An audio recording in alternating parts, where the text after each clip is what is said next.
Après plusieurs temps participatifs pour réinventer les futurs espaces publics du quartier du Château-Blanc, la ville et la métropole ont présenté le projet le mercredi 6 avril. Une trentaine d'habitants s'y sont déplacés pour découvrir le résultat de la concertation. On a besoin d'écrire, je dirais, les pages du paysage de Saint-Étienne-du-Rouvray ensemble.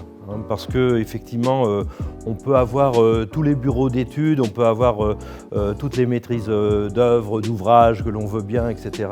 Mais sans un retour de vous, les habitantes et les habitants des quartiers concernés, je crois qu'on pourrait être amené peut-être à passer à côté de quelque chose. Le projet consistera en la création d'espaces de rencontres et d'animation autour de bosquets à proximité des équipements publics. Arnaud Hollard, architecte du cabinet Urbicus, présente le projet réalisé grâce aux contributions des habitants. On a travaillé une sorte d'équilibre entre des grandes prairies et des parvis par équipement.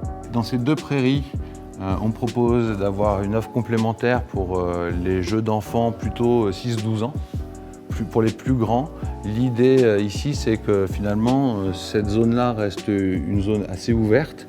On aurait plutôt des jeux en bois, peut-être avoir des tables de pique-nique également, avoir des bancs le long de cette allée, éventuellement petit terrain de pétanque supplémentaire. Un autre sujet important évoqué au cours de la réunion portait sur les espaces verts. La biodiversité, ramener de l'ombre, ramener de l'humidité, ramener éventuellement un peu de faune, des oiseaux, des choses comme ça. Et donc à ce moment-là, on vient travailler des bosquets, pour le coup très denses eux, et qui sont des ensembles d'arbres, de grands arbres. Les espaces de stationnement place François Truffaut et place Blériot seront redimensionnés et réaménagés pour les intégrer dans un décor vert et végétalisé. On a essayé de retravailler les grandes poches de stationnement, place Blériot, place Truffaut, plutôt comme des jardins. Par rapport à aujourd'hui, on va avoir toujours à peu près autant de places. Là, on a 64 places prévues. Les élus ont validé le projet porté par les contributions des habitants.